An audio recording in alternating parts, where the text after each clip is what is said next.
Salmo 27. É um salmo de Davi. Salmo de Davi. Davi escreveu esse salmo, ao que nos consta. E eu quero pensar com você, obrigado, Abner, que Davi, quando escrevia salmos, em alguns momentos, em alguns versos, inspirado por Deus, ele estava agindo de maneira profética. Então, quando nós lemos alguns salmos, principalmente os de Davi, nós precisamos ler de maneira muito atenta, porque Davi, em muitas ocasiões, escrevia uma poesia, a letra de uma música, para ele louvar e adorar a Deus, mas inspirado pelo Espírito de Deus, talvez ele nem tivesse essa consciência.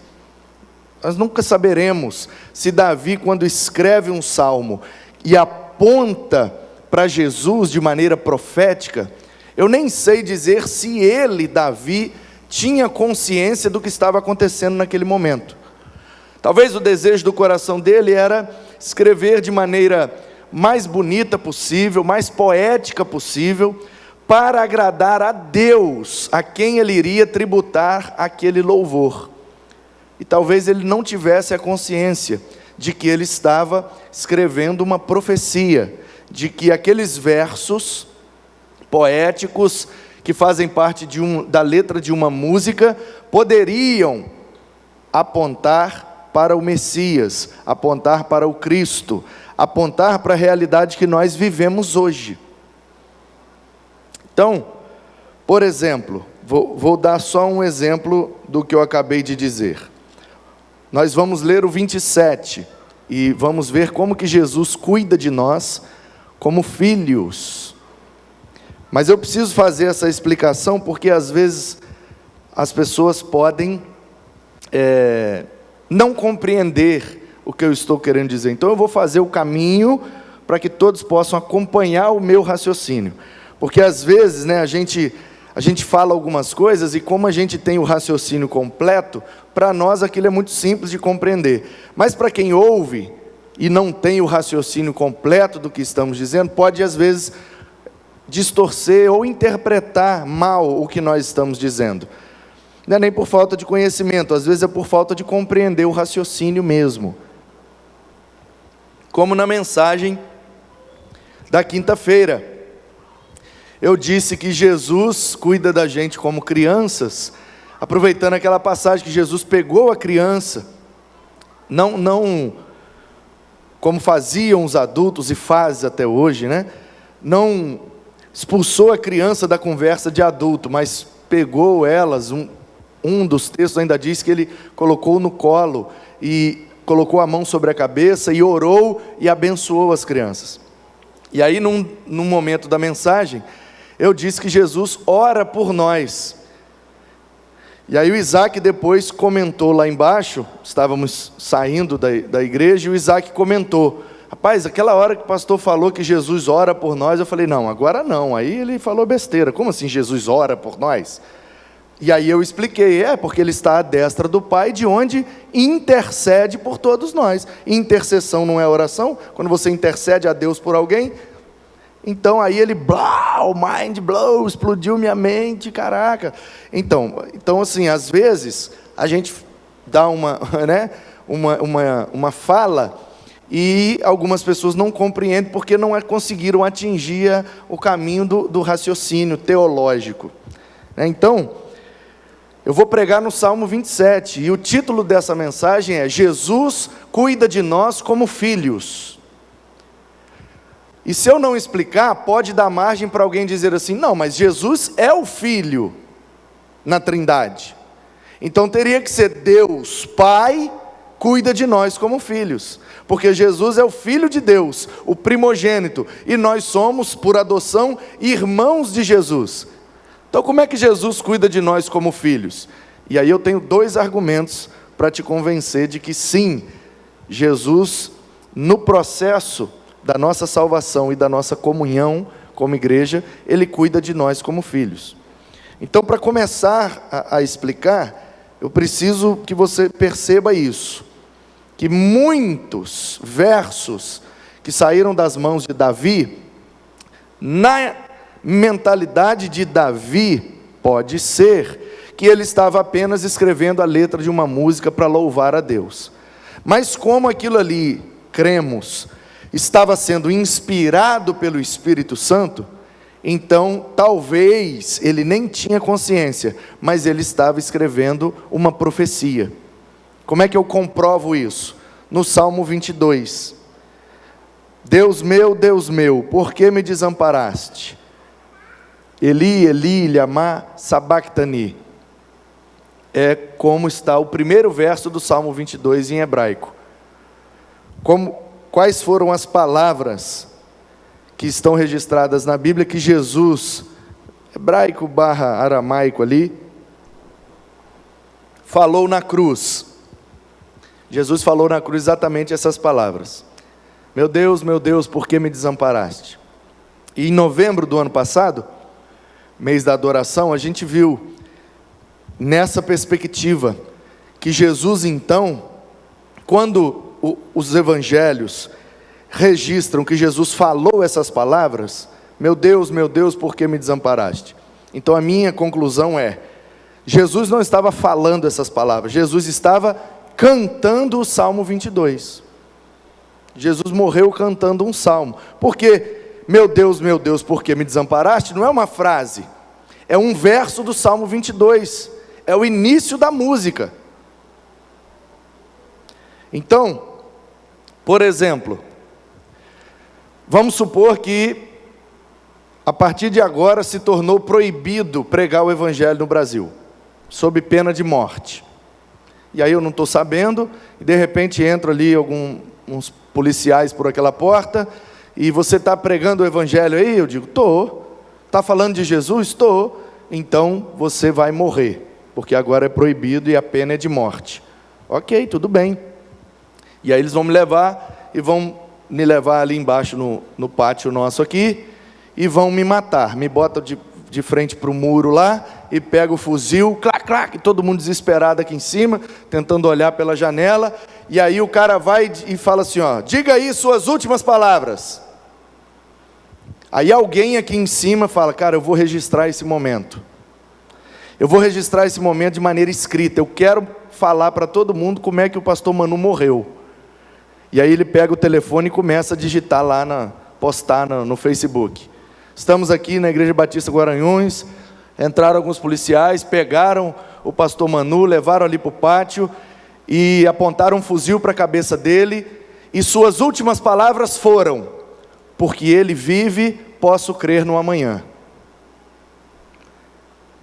O que é que você acha? Se você ler esse texto, o pastor Manu morreu dizendo, porque ele vive, posso crer no amanhã.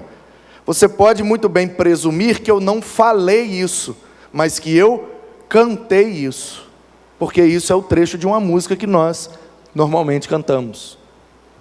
Só que, na hora de escrever, a pessoa não deu esse detalhe, que eu falei aquilo de maneira melódica, de que eu cantei aquilo. Mas suas últimas palavras foram, porque ele vive, posso crer no amanhã. Se isso é o trecho de uma música, então é possível que tenha sido as últimas palavras de forma cantada. Então, o Salmo 22, ele traz muitos elementos proféticos que apontam para Jesus. E aí, ó, meu Deus, eu clamo de dia, não me responde, de noite não tenho sossego, contudo tu és santo, nossos pais confiaram em ti, a ti clamaram e escaparam, mas eu sou verme, afrontado pelos homens, desprezado pelo povo. Todos os que me veem zombam de mim, fazem caretas, balançam a cabeça e dizem, confiou no Senhor, Ele que o livre. Salve-o, pois nele tem prazer. Contudo, tu és quem fez nascer me fez nascer e me preservaste, estando eu ainda ao seio de minha mãe. A ti eu me entreguei desde o meu nascimento. Não te distancies de mim, porque a tribulação está próxima, não há quem me ajude. Muitos touros me cercam. Touros aqui no sentido de homens fortes, exércitos. Touros de Bazã me rodeiam. Contra mim abrem a boca, como faz o leão que despedaça. Eu me derramei como água, todos os meus ossos desconjuntaram, o meu coração se fez como cera e derreteu dentro de mim. Secou-se o meu vigor como um caco de barro, a língua se apega ao céu da boca, e assim eu vou me deitar no pó da morte. Cães me cercam, um bando de malfeitores. Posso contar todos os meus ossos. Os meus inimigos estão olhando para mim. Repartem entre si as minhas roupas, e sobre a minha túnica lançam sortes. É exatamente o cenário da crucificação isso aqui. Então, olha só, versículo 27. Os confins da terra se lembrarão do Senhor, se converterão, diante dele se prostrarão todas as famílias, pois do Senhor é o reino, todos os ricos da terra hão de comer e adorar, a posteridade os servirá, virão e anunciarão a justiça dele. Então no Salmo 22 nós temos a maioria dos versos apontando para o cenário da crucificação.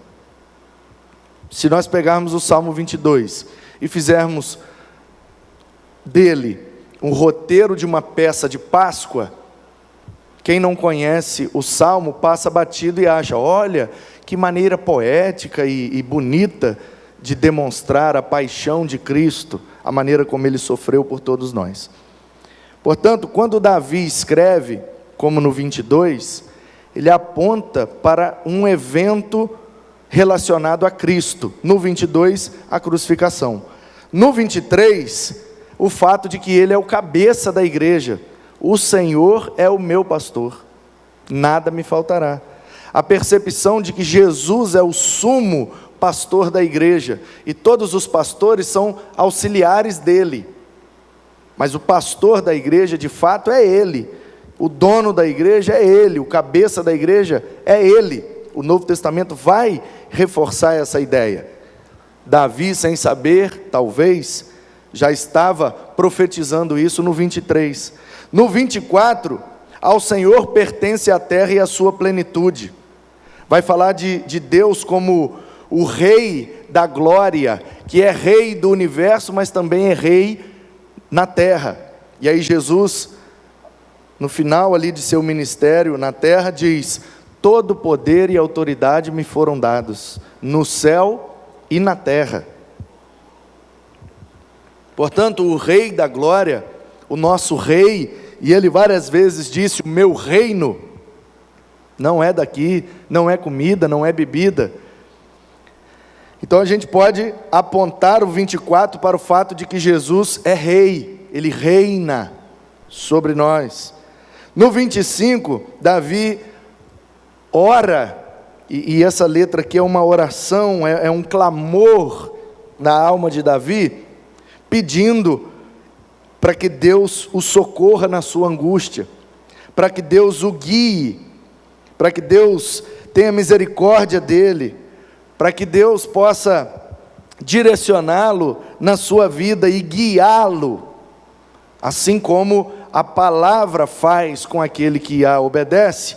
Deus faria com Davi. Essa é a ideia dele nesse salmo, que aqueles que temem o Senhor, ele então vai instruir no caminho em que devem escolher, que devem trilhar, e isso aponta para Cristo, porque ele é o Logos, ele é o verbo, ele é a palavra encarnada de Deus para nós. Jesus é aquele que nos guia, é aquele que nos chama para ir atrás dele. Vem e siga-me, dando exemplo do que temos que fazer, e basta somente imitá-lo.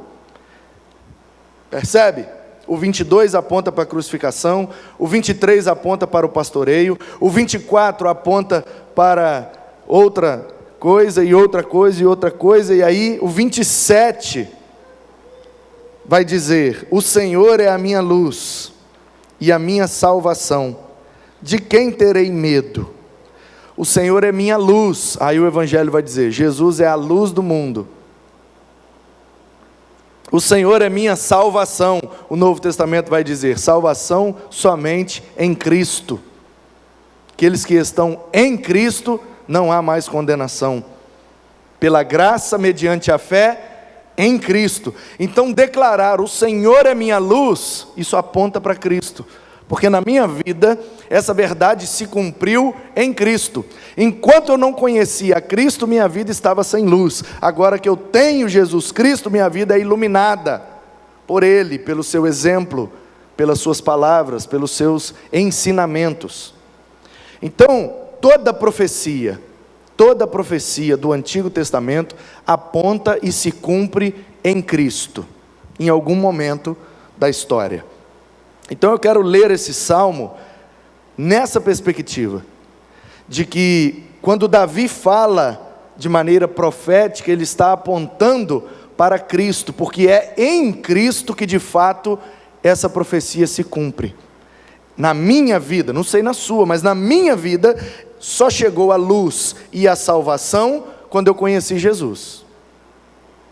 Na minha vida, eu só parei de ter medo de algumas coisas por causa de Jesus. De quem terei medo? E aí talvez o maior medo seja da morte. E aí em Cristo a gente perde até o medo de morrer. Onde está, ó morte, o teu aguilhão? O maior poder da morte é futucar. Aguilhão é aquele chucho, né? Pedaço de madeira com um finco na ponta que vai chuchando o animal para fazer o rebanho andar. Então, de quem eu terei medo? Eu não tenho medo de mais nada, de mais ninguém. Nem da morte eu tenho medo. Vou ter medo de quê? O máximo que pode me acontecer é eu morrer. Se eu morrer, eu estou com Ele, está tudo resolvido, acabou o medo. Então a vitória da morte sobre nós se dá pelo fato de que ela espeta a nossa consciência, dizendo, olha lá, você vai morrer, você vai morrer, você vai morrer, e aí isso gera medo em nós. Então, eu vou ler esse salmo nessa perspectiva. Em Cristo, tudo isso se cumpre, e aí você vai entender por que é que Ele cuida de nós como filhos, sendo Ele o irmão mais velho. E quem é irmão mais velho aqui sabe, em algum momento foi colocado sobre você a responsabilidade de cuidar dos mais novos. Em algum momento, em alguma ocasião, em alguma circunstância, o mais velho ficou responsável pelos mais novos.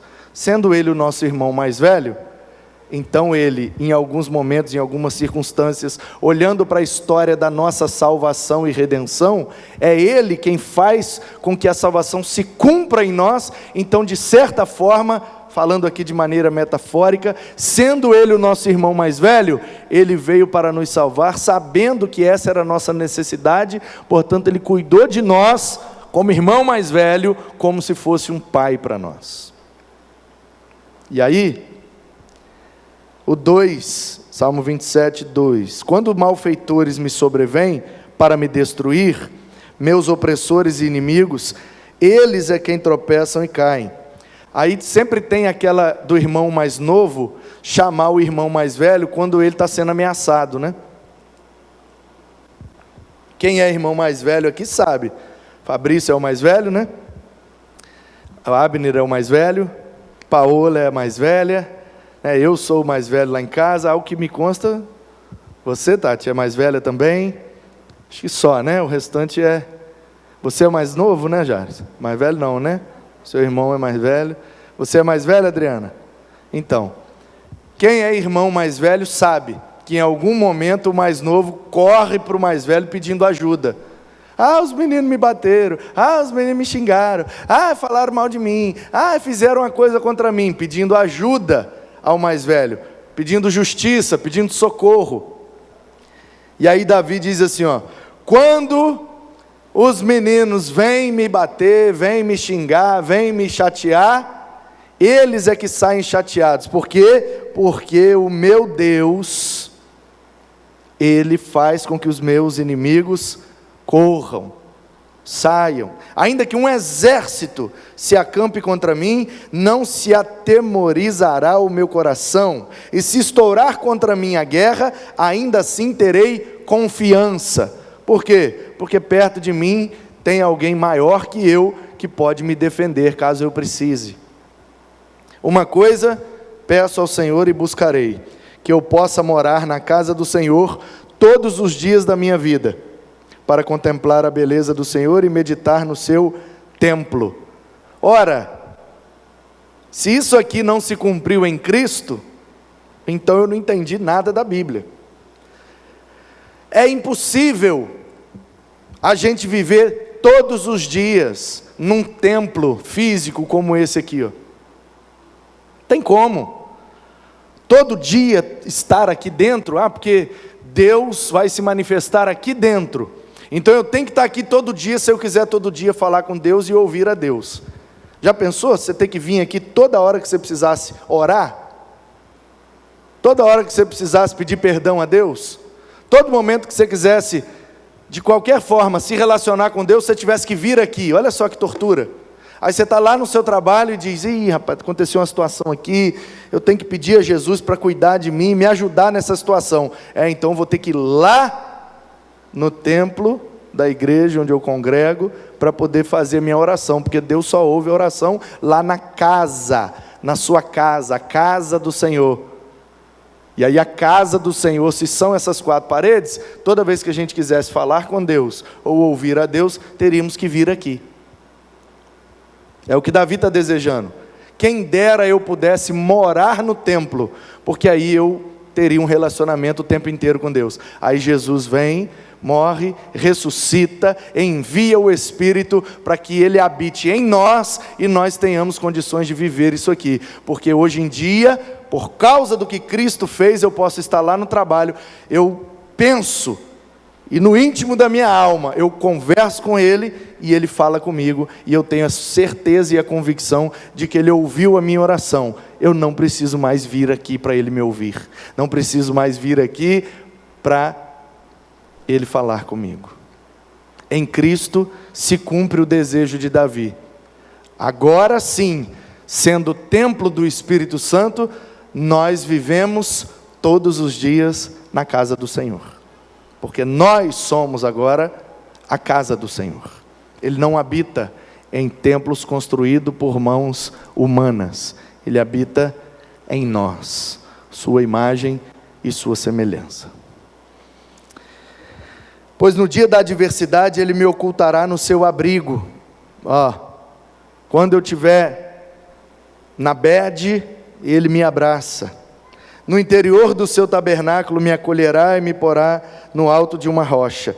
Ele me dá segurança. Agora será exaltada a minha cabeça acima dos inimigos que me cercam. No seu tabernáculo oferecerei sacrifícios de júbilo, cantarei e salmodiarei ao Senhor.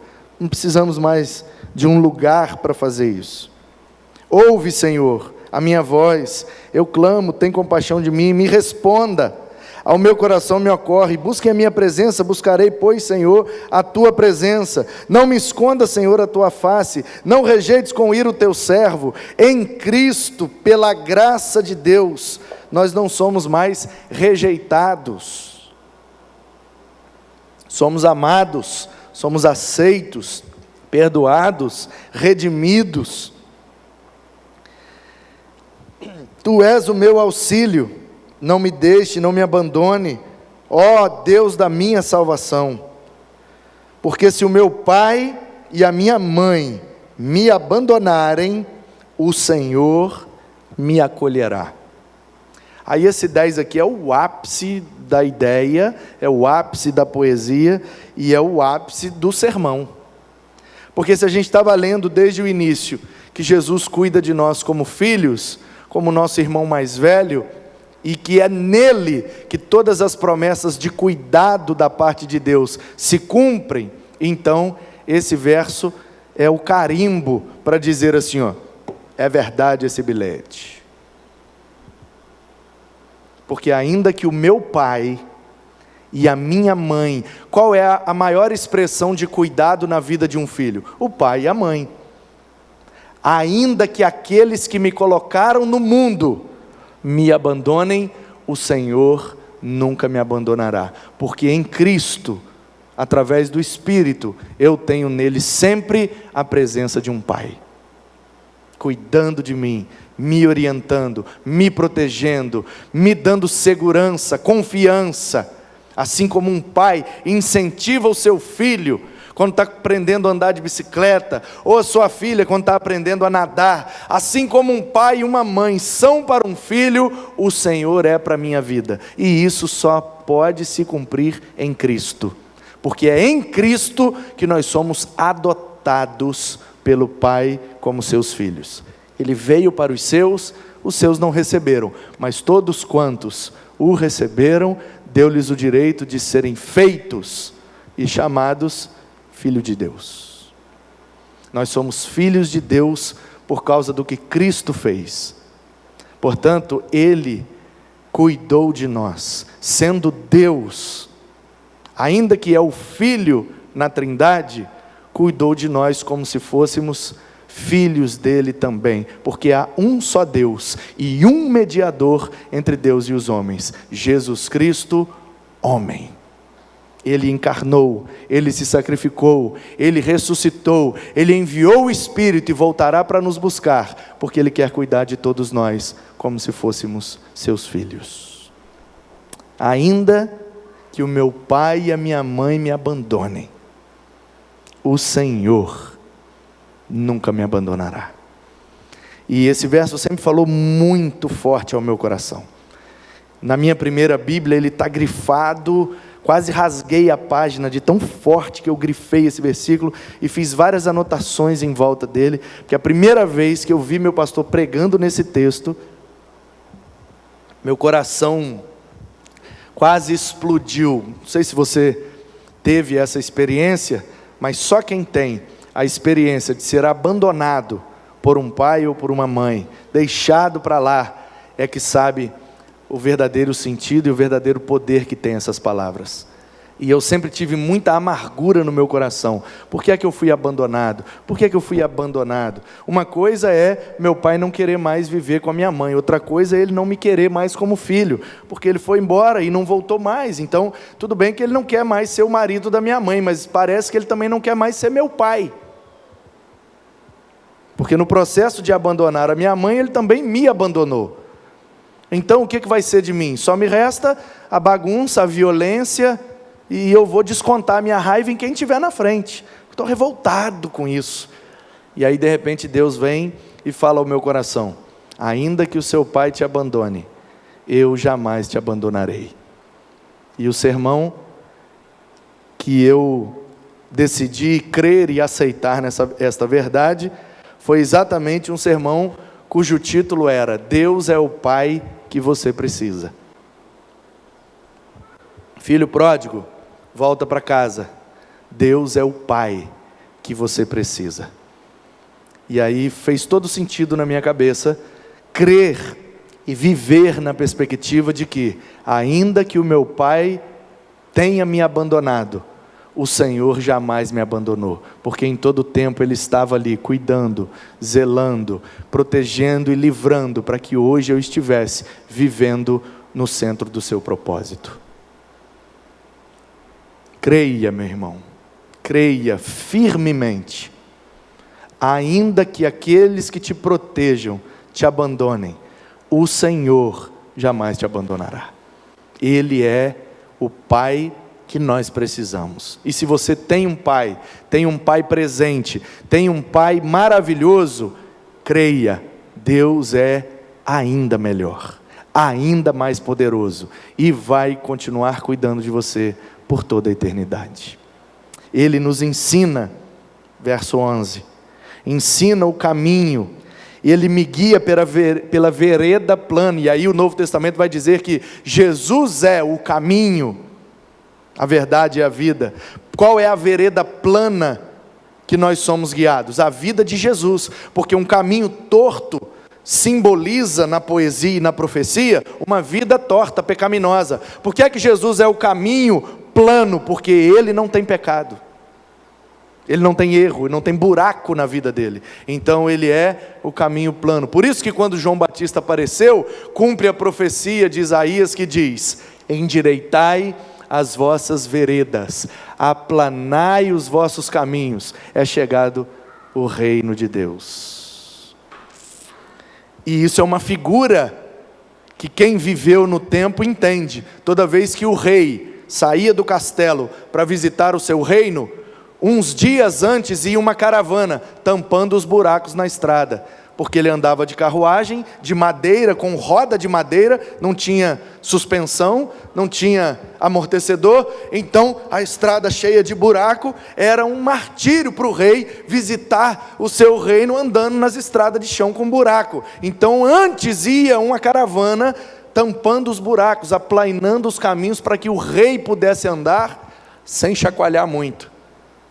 E aí isso aponta para a vida de João Batista, metendo o pau na galera: arrependei-vos, seu bando de cobras, vocês não prestam, vocês acham que só porque vocês são judeus o problema de vocês está resolvido? Arrependam-se dos seus pecados, sejam batizados, é chegado o reino de Deus, cria vergonha nessa cara. João Batista está aplainando o caminho, depois vem o Cristo, só chamando: venham a mim, vinde a mim, todos vós que estáis cansados e sobrecarregados, eu vos aliviarei. Não me entregues à vontade dos meus adversários, pois contra mim se levantam falsas testemunhas e os que só respiram crueldade. Jesus cuida de nós, gente. Jesus cuida de nós, cuida até daqueles momentos que estão falando mal da gente. Não me entregues à vontade dos meus adversários, pois contra mim se levantam falsas testemunhas, que só respiram crueldade. Davi estava enfrentando oposição no seu reinado, e aí ele pede a Deus, para Deus cuidar dele, porque está surgindo uma conversa aí, uma fofoca, uma turma que está falando mal dele, e ele fala: mas eu fui colocado aqui pela vontade de Deus, então só Deus pode me tirar daqui. Então, Senhor, cuida deles aí, que estão sendo cruéis, desejando o meu mal. E isso é muito bom, quando a gente não precisa mais, em Cristo, pelo poder do Espírito, nós não precisamos mais bater de frente com quem fala mal da gente, a gente entrega para Deus. Entrega para Deus. Quantas vezes eu fiz essa oração: Senhor, a igreja é sua, não foi eu que morri, nem por fulano, nem pela Beltrana, foi o Senhor que morreu, eles são seus, eu estou aqui só auxiliando, então o Senhor faz favor, dá um jeito aí, ué. A igreja é sua, o Senhor vai deixar ficar desse jeito? De Deus não se zomba, então faz alguma coisa aí com a sua igreja. Eu não tenho nada com isso, não morri por ninguém, não comprei a vida de ninguém, foi o Senhor que comprou, por um alto preço. Então está entregue, é sua, tá bom? Eu estou aqui para te auxiliar, mas quem tem que fazer é o Senhor. Toma aí, entrega. Eu creio, 13, que verei a bondade do Senhor na terra dos viventes. Eu espero no Senhor, pois é Ele quem me anima, é Ele quem fortifica o meu coração. Por isso sempre eu vou esperar no Senhor, o Deus que cuida de mim como se fosse seu filho, e em Cristo de fato eu fui feito filho de Deus. Portanto, só me resta agradecer, obedecer, confiar. Ele fará o melhor para continuar cuidando da minha vida.